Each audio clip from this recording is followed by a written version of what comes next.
number 42, CNH Diversified Opportunities versus Cleveland Unlimited. Counsel? Good morning, Your Honors, and may it please the Court.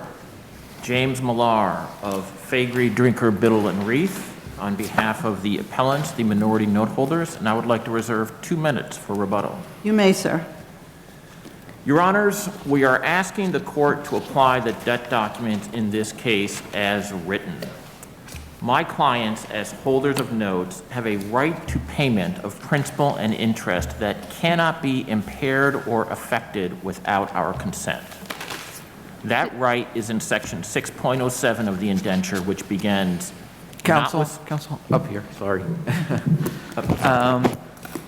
We've looked at the Marblegate case, I'm sure everybody has, and I understand that the facts in Marblegate are very different. The debt levels are different.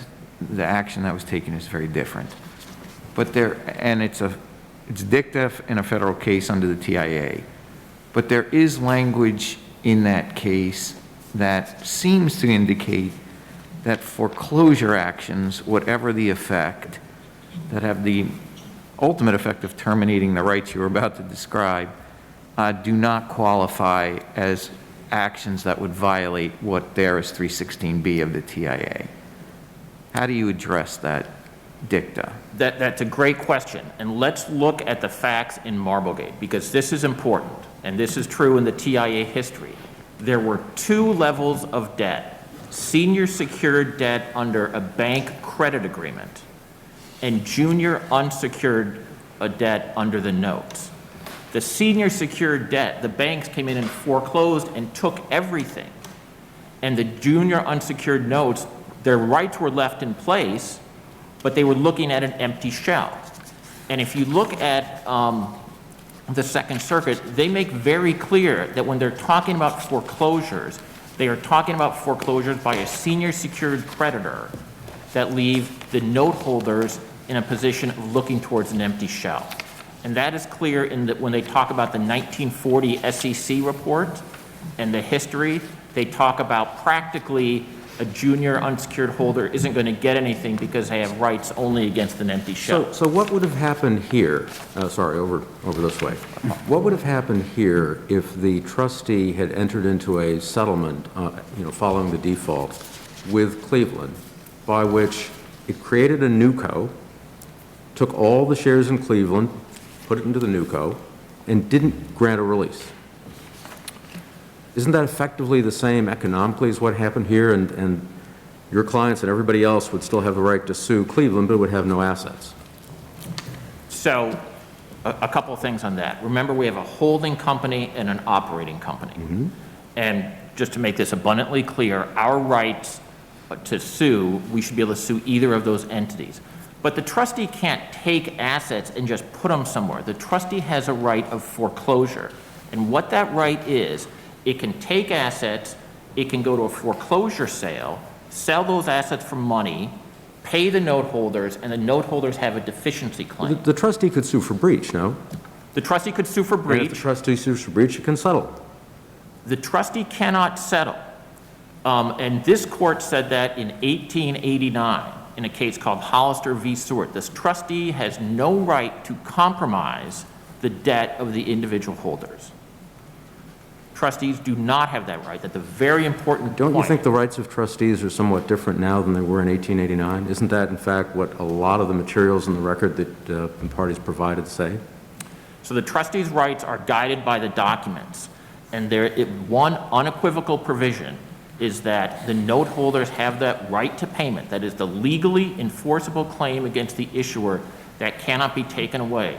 And what this court said in 1889 still remains true today. If trustees could settle, what happens is 51% of the note holders instruct the trustee to settle for something less than full value, and that value then flows down to the shareholders. That's the problem with allowing trustees to settle. They do not have that right. They do not have that right under the documents.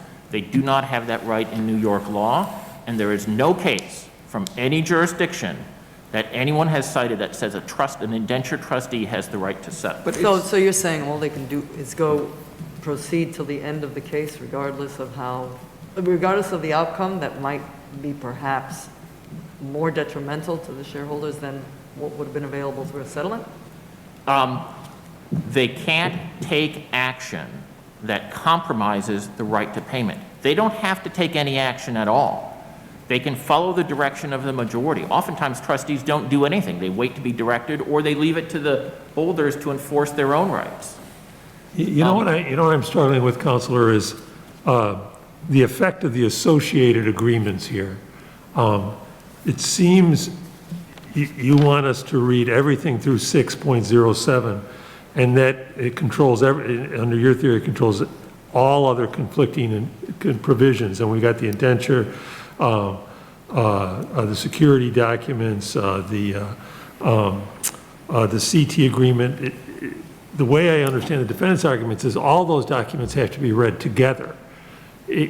How do we not read them together? I mean, wasn't this a situation where they were all signed the same day, same time? You do read them together, and let's look at them. The security agreement provides quite expressly in 11.1, the actions of the collateral trustee hereunder are subject to the provisions of the indenture. That means any actions that the collateral trustee seeks to take under the security agreement, which is how this transaction went about, it was under the security agreement. Well, it also says that the trustee can foreclose on direction from majority of the shareholders. So I'm a bit confused here how the exclusivity and the prism through which you are asking us to read all of these documents. Okay, so as a matter of document primacy, the actions under the security agreement are subject to the rights on the indenture. That's all the rights, including the right to not have our payment for principal and interest impaired or affected. But I should say, with respect to your point, again, a foreclosure is what I'll call an ordinary foreclosure. That's a very well understood mechanism of turning collateral into cash, and then right. Giving that cash to the note holders and letting them maintain their deficiency judgment. The difference here is they didn't give us cash, they purported to give us property, and they said, we're taking away your right to sue the issuer and the other obligors. There is no case that allows that. And So how would we distinguish this from a bankruptcy? With a bankruptcy, it couldn't be blocked by an individual bondholder, could it?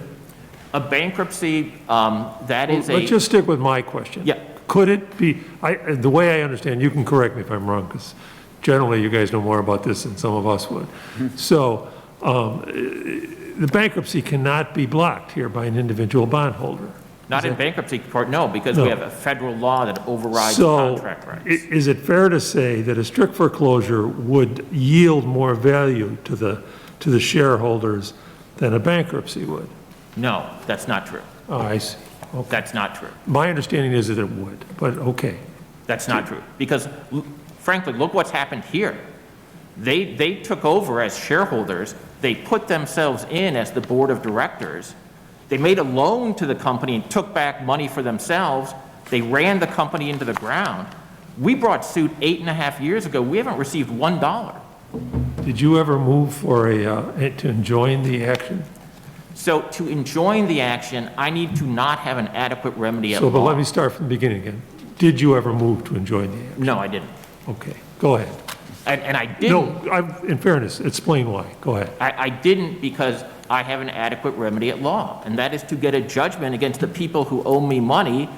And by the way, I'm not asking the court to do anything more than give me a judgment for failure to pay. I will pursue my Well, post-judgment remedies. The way I understand the other side of the argument is you're really seeking to cut the line. That's not correct. Let's remember what they did. They proposed a strict foreclosure. We said we object. They went forward anyway and voluntarily moved from debt to equity. That was their choice, and they knew we objected, and they knew we would pursue the issuer. They're the ones that chose to voluntarily take equity so that they could take over the company, put themselves in as directors, make a sweetheart loan, pay themselves interest, and then take the rest of the money for themselves. That is precisely the policy behind the Trust Indenture Act. Don't let majority holders do that. So why isn't that a breach of fiduciary duty claim? against the trustee? Yeah. Well, it might very well be, but the preeminent right. Did you file that? We did not file a breach of fiduciary duty. The trustee has many exculpatory provisions under the document, but the preeminent right under these documents, I'm saying it again, which I cannot be taken away without our consent, is the right to get principal and interest from the people who owe us, the issuer and the obligors. That is the one right that we are trying to enforce. This is not about collateral. It's not about anything else. It's about a judgment against the issuer.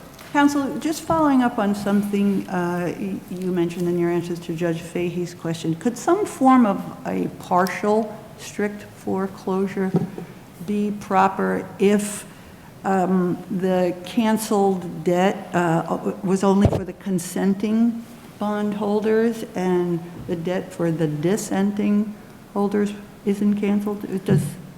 So the answer is that's a pretty technical question, and there's no case on a partial strict foreclosure. The UCC doesn't cover it. But I will say on the record here, we proposed that. We said, if you want to do essentially a private debt for equity transaction, you take equity, we'll stay in as note holders, and indeed, we will restructure our note. You don't have to pay us today. We will take our note out to a new maturity date. They declined that. Thank you, Counsel. Counsel? Thank you, Chief Judge James McGuire, for the respondents. First of all, I'd like to respond to a question Judge Garcia had asked before. And respectfully, Judge Garcia, it's not the ratio decidendi of the opinion in Marblegate is that 316B prohibits formal amendments and only formal amendments. Judge, at the end of the opinion, Judge Lohier pointed back to the fact that they had the right, but they had rights, but it was a right that the opinion made clear was worthless, an absolutely worthless right. They had independent remedies, such as the ones that have been mentioned here, under the UCC and under the fraudulent conveyance doctrine. But I would think in this case, counsel, and I don't know, maybe it's not that relevant, the reason why it couldn't be a Marblegate type of resolution for you was the number of guarantees that were in place from other companies. I mean, Marblegate was such a different animal because they were the secured lenders, they had the unique and sole right, exclusive rights to the collateral, and they foreclosed. And it trickled down to the non-secured bondholders who didn't then have a practical right to collect. So Marblegate is a very different case, but I think this formal amendment language, to me, the key seems to be 316 overall in the TIA. And if you look at the structure of that statute, permits certain provisions to be placed in the indenture, one of them being you can forgive defaults, one of them being the majority can direct remedies, to a trustee to take remedies, and then B is a prohibition. And if you look at certain other cases on defaults where they've tried to excuse defaults, even though it says any default can be excused by majority, they've said, no, that doesn't apply to interest and principal payments. So why wouldn't majority action directing the trustee to take a remedy permitted by 316A not also be limited by 316B? The short answer to that, Judge, is that the rights that someone has under an indenture, they vary. The rights are bounded by the terms of the indenture. That was the Judge Cram's decision in the UPIC case. They're not all going to be the same. But 316B doesn't vary. I mean, isn't that the point of 316B? You cannot have it, I mean, in the Trust Indenture Act, again, this was voluntary here, but they incorporated that scheme, and while they split the provisions of 316 up into 2 or 3 different provisions in the indenture, the structure of the TIA seems to me to lead to this type of analysis. Well, I don't think that can be squared either with the text or with Chairman Douglas's testimony in 1938. And Justice Douglas was talking about how he's responding to the question, to the criticism that indenture can't be amended. And he's saying, yes, it can. There's no restriction other than the specific restriction. And that remains the case. That specific restriction can't. But otherwise, it doesn't do anything other than It says merely restricts the power of the majority to change those particular phases, the rights to receive principal and interest when it's past due. The original workout in this case, would that have violated 607 if you had done it over the objection of the dissenting minority? If it had done what, Your Honor? If you had gone through with the initial workout with the company that they objected to originally, and you pulled back and then did a strict foreclosure, would that have violated 607 if you had gone forward with it over their objection? We're perfectly free to do it on a strict foreclosure because the... No, not the strict foreclosure, the first proposed workout. Just involving a foreclosure on the assets? Right. The way it was structured originally, you were trying to do this on unanimous consent. And Right. then they send out a letter saying, we don't have unanimous consent, we're doing a Right. strict foreclosure. Right. No, okay, I The got you. initial I'm with you. transaction, would that have violated 607 if you went ahead over the objection of the minority? If they did the purchase and sale Right. over the objection of the majority, Right. I don't know that there's any provision of the indenture that allowed that. So the answer to that may be yes. I don't know for sure. But there's provisions of the indenture that expressly allow So if the UCC initial provision. one would violate 607, I mean, so that would then be considered a formal amendment? No, a formal amendment is just what it is. We're talking about contract rights. How are contracts modified? They're modified prototypically or paradigmatically by amendments. And But that seems I think somewhat we need to point out some of the inconsistent implications of this position. And Judge Wilson asked about it. You cannot settle. The Trust and Indenture Act even provides for it. A trustee can settle at the direction of the majority. A settlement takes away the right to sue. There's nothing wrong with that, because that your right was always bounded by that, and that right is being protected.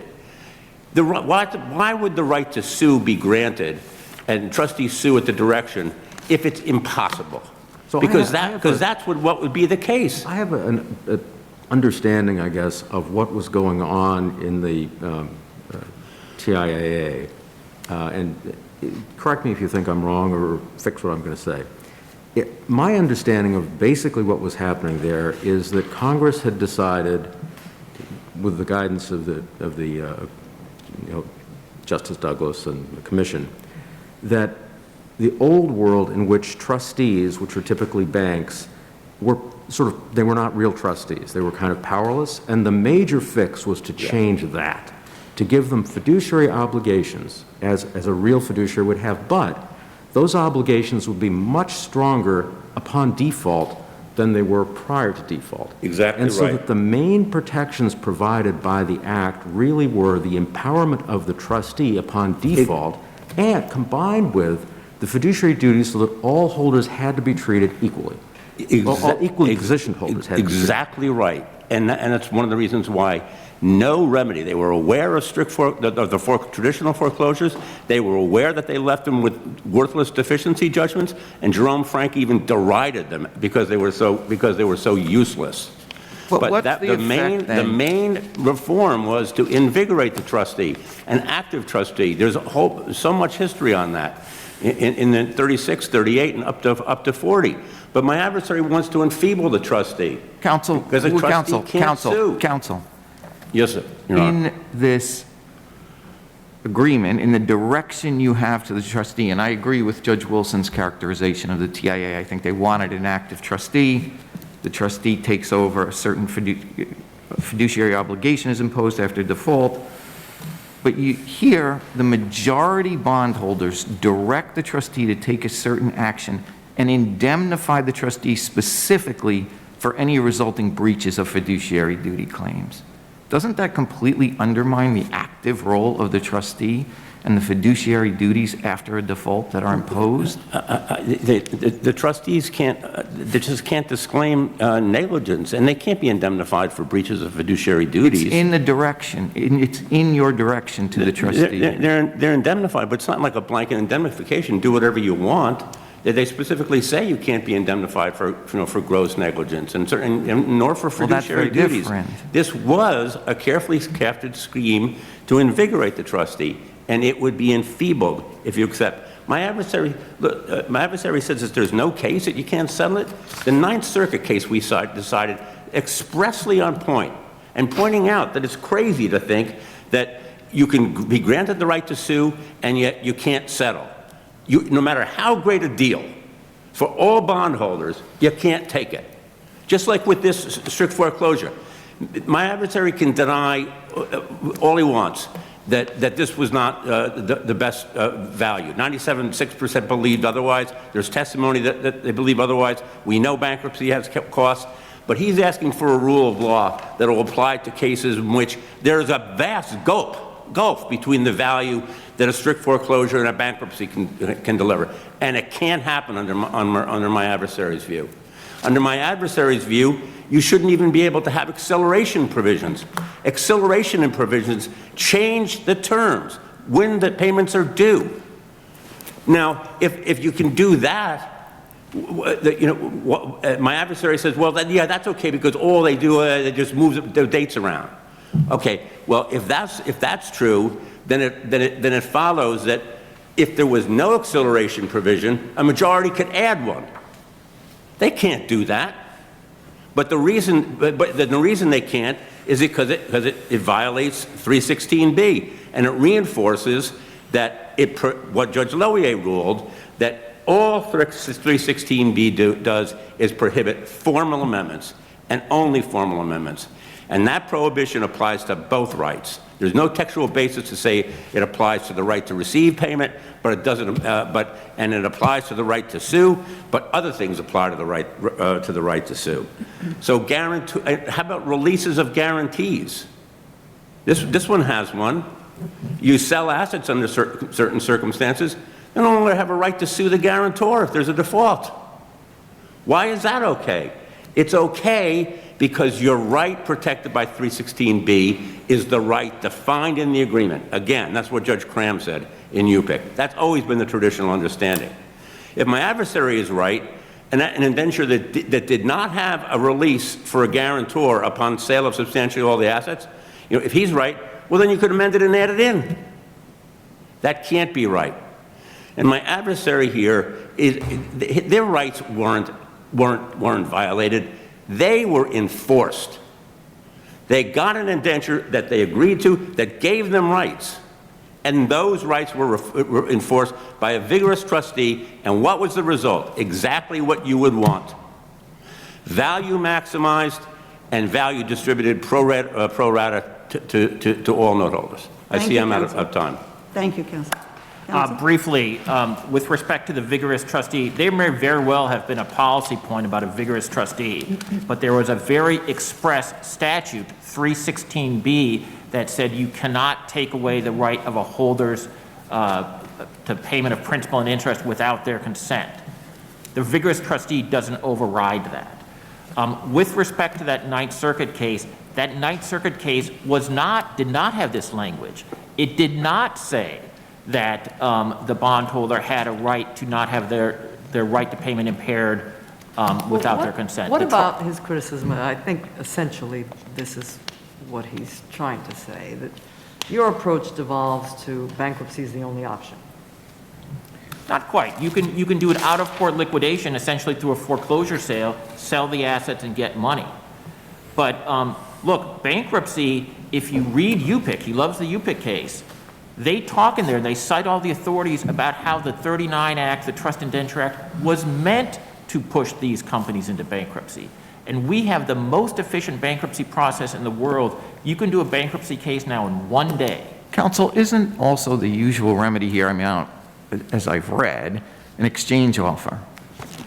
That's right. And here's how you do it.